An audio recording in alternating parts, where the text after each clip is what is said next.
गुंतलेले मनवेडे तुझ्या सवे पर्व दुसरे भाग 41.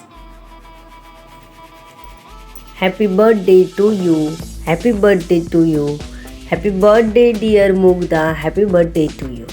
सगळ्यांचा आवाज घरात घुमत होता. संध्याने छकुलीच्या हाताला धरत केक कट केला. आज छकुली 1 वर्षाची झाली होती. छकुलीचा पहिला बर्थडे होता आज. छकुलीच्या पहिल्या बर्थडेला वेदांग आणि छकुलीचे पणजी पणजोबा आले होते गावावरून. संध्या, कधी मोठी झाली छकुली? आम्हाला काही सारखं सारखं येणं शक्य नाही. आता तुम्हीच गावी येत जावा हिला घेऊन. पणजी छकुलीला आपल्या मांडीवर घेत म्हणाले. हो आजी, आम्ही येणार गावी. छकुली लहान होती ना, प्रवासात तिला सांभाळत येणं जरा कठीण होतं, म्हणून जास्त बाहेर पडत नव्हतं. आता मोठी झाली, कळतं तिला सगळं, बोलतेही. संध्याने आजीला सगळी माहिती पुरवली. ए छकुली, आमच्याशी बोल. मी कोण आहे माहीत आहे का तुला? छकुलीकडे बघत पणजीने विचारलं. तसं छकुली आपल्या आईकडे बघू लागली. ही आपली मोठी आजी, आजोबांची आई. तिला काय बोलणार तू? पणजी आजी बोल. संध्याने तिला सांगितलं तसं ती लगेच उच्चार करू लागली.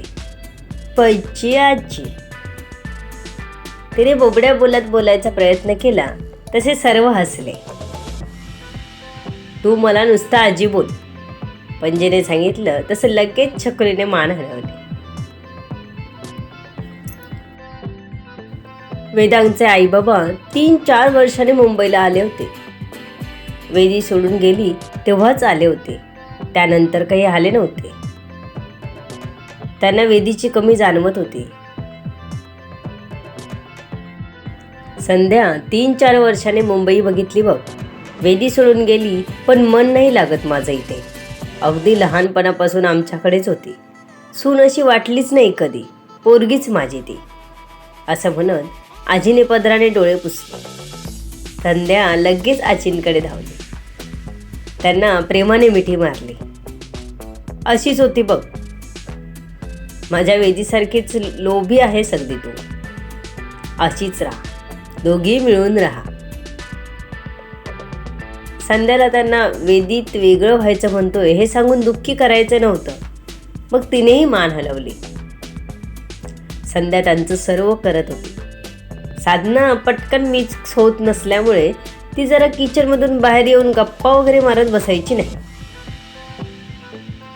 संध्या कामं करून त्यांच्याशी खास इकडच्या तिकडच्या गप्पा मारत बसायचे. लग्नातल्या गमती जमती सांगायची. थोडे दिवस मुंबईत राहिल्यावर मात्र आजी आजोबा जायला घाई करू लागले. तसं संध्याने आग्रह केला, अजून थोडे दिवस तरी राहायचंच तुम्ही. आजी, पुन्हा कधी येशील नाही माहीत. बाबाही तुमच्यासोबत येतो म्हणतात. अजून थोडे दिवस राहा ना, संध्याने त्यांना प्रेमाने सांगितलं. वेदांग पुन्हा गावी जायचा विचार करत होते. आजूबाजूला फिरून आणि परसात भाजीची अळी करून त्यांची काळजी घेणं त्यांना जास्त आवडलं होतं. थकवाही कमी झाला होता. आपण एकदम म्हातारे झाल्याचं आलेलं फील गावी येऊन आईबाबांच्या सोबतीत विसरून गेले होते ते अगदी. आता बाबांनाही बरं वाटत होतं. कोणीच नाही आपल्यासोबत असं न वाटता त्यांनाही वेदांगचा आधार वाटत होता. तेही नव्या जोमाने त्याच्यासोबत राहत होते. पेन्शन असल्यामुळे मुलांना भार नव्हता. ते त्यांचं करून खूप खुश होते. म्हणूनच या धावपळीत शांतता हवीशी वाटत होती त्यांना. हो अगं, तो आला पण आम्हाला बरं वाटलं बघ. नाहीतर दोघे एवढ्या घरात घर नुसतं खायला यायचं. काय कमी नाही, फक्त घरात माणसांची कमी आहे बघ, आजी नाराजीच्या स्वरात म्हणाली. काय करणार, इथे नोकरी आहे ना, इथलं घरही सांभाळलं पाहिजे ना. सुट्टी पडली की आम्ही येत जाऊ गावी. संध्याने त्यांची नाराजी दूर करण्याचा प्रयत्न केला.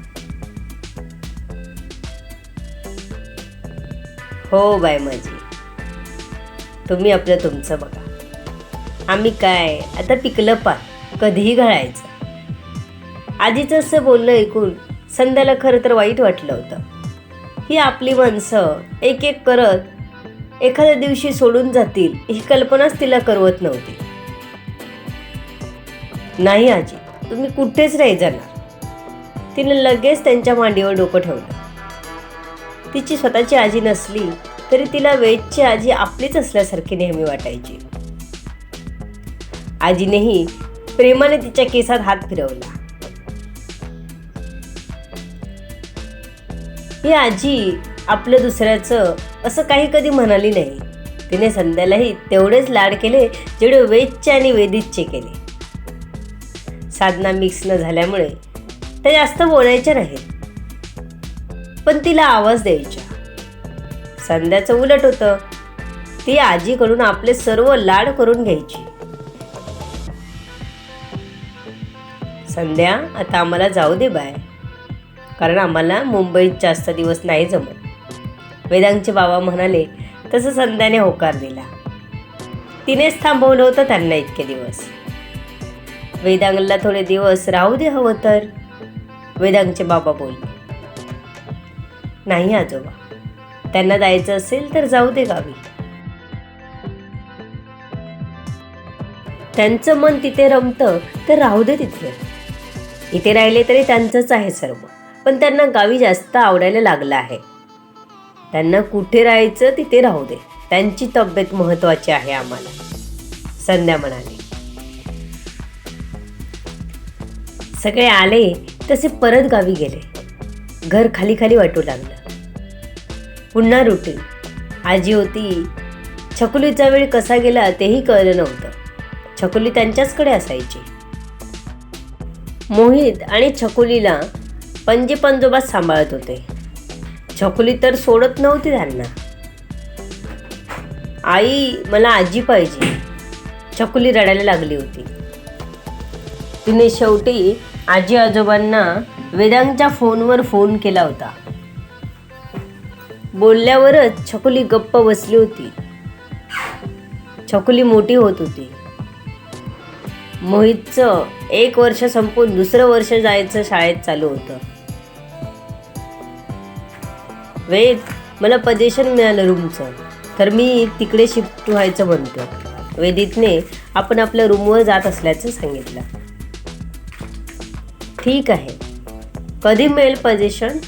वेदने आपल्या मनातील अस्वस्थता लपवत विचारलं. त्याला वेदितने बाहेर जायला नको होतं, पण त्याचा नाईलाज होता. पुढच्या महिन्यात एकदा बघायला जाऊया. वेदितने पहिल्यांदा बघायला बोलवलं होतं वेदला. ती भाड्याने दे आणि इथे राहा ना. वेदने तरीही बोललाच, एवढ्याशा रूममध्ये राहून मला कंटाळा आलाय. तुला बाथरूम तरी आहे? मला त्यासाठी बाहेर जावं लागतं. साधना काही बोलणारी नाही म्हणून बरं आहे, पण आता मलाच कंटाळा आलाय, वेदित बोलला. अरे मग तू माझ्या बेडरूममध्ये शिफ्ट हो. तुला प्रॉब्लेम होता तर मला बोलायचं ना, वेद बोलला. आपण आपल्या भावावर अन्याय तर नाही ना केला? असंच वाटलं त्याला 2 क्षण. नाही रे, तुलाही तर त्रास होणारच ना, म्हणून मी म्हटलं आपण बाहेर बघूया रूम. तू काळजी करू नको. मी काही रागून वगैरे चाललो नाहीये. वाटलं तर कधीही राहायला येऊ शकतो आणि तूही कधीही माझ्याकडे येऊ शकतोस. वेदितने वेदला समजावलं. तसं वेदने वेदितला मिठी मारली. वेदितनेही त्याला घट्ट मिठीत घेतलं. संध्या त्यांचं बोलणं ऐकत उभी होती. तीही मग पुढे झाली. भाऊजी, तुम्ही जाताय तर घर नाही का खाली वाटणार? संध्या म्हणाली. वहिनी, अगं आता छकुली आली आहे ना, म्हणून थांबलो होतो. साधना ऐकायला तयार नव्हती, त्यामुळे मी थांबलो. पण आता तर जाऊ शकतो ना. आता संध्या जास्त काही बोलू शकत नव्हते. एक एक करत सर्वजण निघून जात होते, कोणी या जगातून तर कोणी बाजूला. तिला वाईट वाटत होतं, कारण वेदीने घर कसं सांभाळून ठेवलं होतं. आता मात्र ती त्या घरात वेद, छकुली आणि तीच राहणार होती. तिला साधनाची सवय झाली होती. साधना खूप साधी होती, त्यामुळे तिला सांभाळून घेताना किंवा तिला काही सांगताना संध्याला कधीच संकोच वाटला नाही. साधना आपल्याला सोडून दुसरीकडे जाणार हे तिच्या मनाला जास्त पटत नव्हतं, पण ती त्यांना अडवू शकत नव्हती, कारण तिने वेद आणि वेदितचं बोलणं ऐकलं होतं. सगळेच शांत बसून होते. एवढ्यात छकुली आणि मोहित रडत आले. आई, दादा मला खेळणं देत नाही, छकुली कंप्लेंट करत होती. काकी, हे माझं आहे, मी नाही देणार, मोहित म्हणाला. बाळा, द्यायचं, बाय आपली आहे ना, साधनाने आतून आवाज देत सांगितलं. तसं मोहितने छकुलीला खेळणं दिलं. छकुली खुश होत खेळायला गेली. वेद आणि संध्याला हे बघून थोडं वाईट वाटलं, कारण छकुलीला मोहितची सवय झाली होती. ती त्याच्याशिवाय राहताना चिडचिड करणार होती.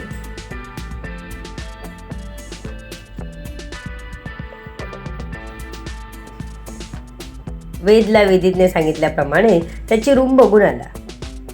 त्यालाही आवडली. छान होती रूम. 1 बेडरूम किचन होतं.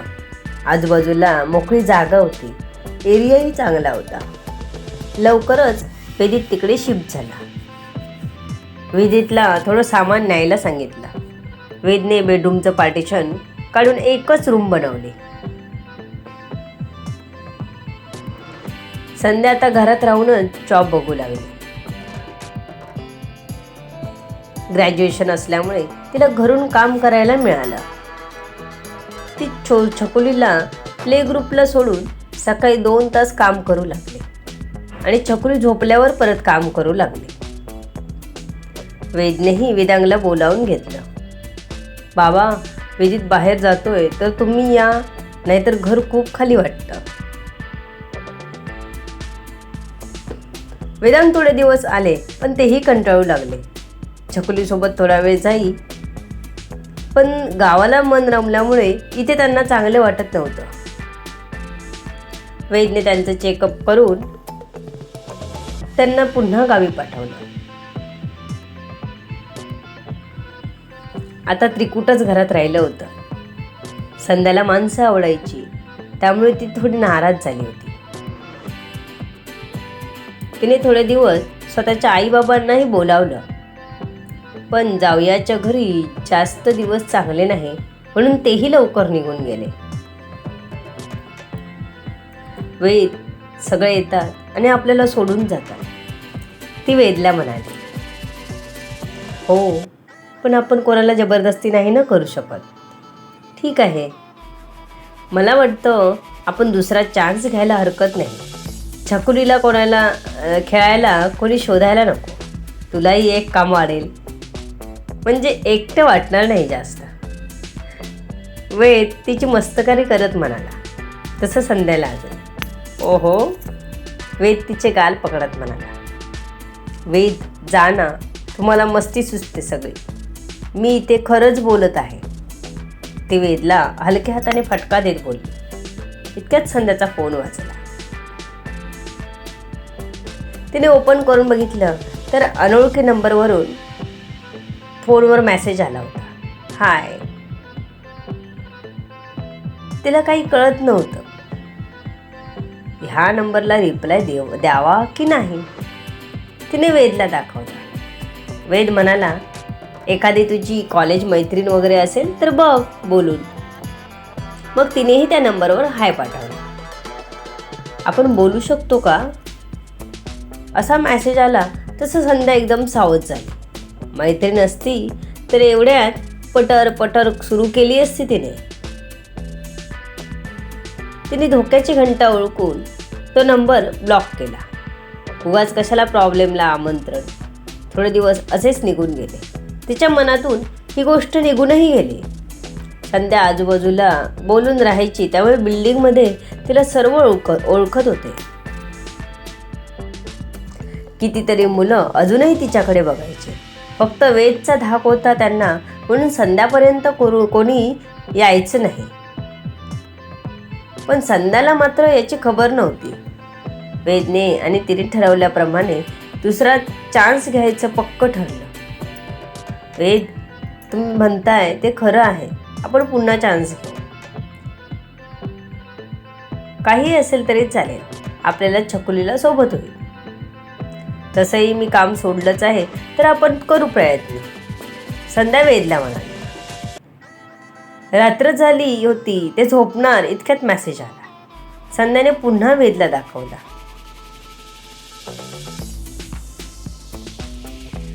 वेद, मला वाटतं मला कोणी त्रास द्यायचा प्रयत्न करत नाही ना? एवढ्या रात्री कोणी मेसेज नाही करत. याआधीही एकदा आला होता, मी तो नंबर ब्लॉक केला. आता दुसऱ्या नंबरवरून आला हा मेसेज. तिने वेदला मेसेज वाचू दिला. ठीक आहे, झोप तू आता, उद्या बोलू आपण या विषयावर. वेदने तिला समजावत झोपवलं. तीही बिंदास्त झोपली. वेद सोबत आहे ना, त्यामुळे तिला कसलीच भीती नव्हती. वेदला मात्र हा प्रकार बघून राग आला. त्याला डायरेक्ट फोडायचा की पोलीस कंप्लेंट करायची, या विचारात तो खूप वेळ जागा होता. तुम्हाला काय वाटतं, हा काय प्रकार आहे? तुमच्या बाबतीत असं कधी झालंय का? संध्याला कोणाचे मेसेज येत असतील? कथा वाचत राहा आणि आपलं मत मांडत राहा. बघूया काय होतंय पुढे. लेखिका शब्दवेदी उर्फ संतोषी राणे पाताळे. धन्यवाद. वेगवेगळ्या कथा ऐकण्यासाठी चॅनलला सबस्क्राईब करा.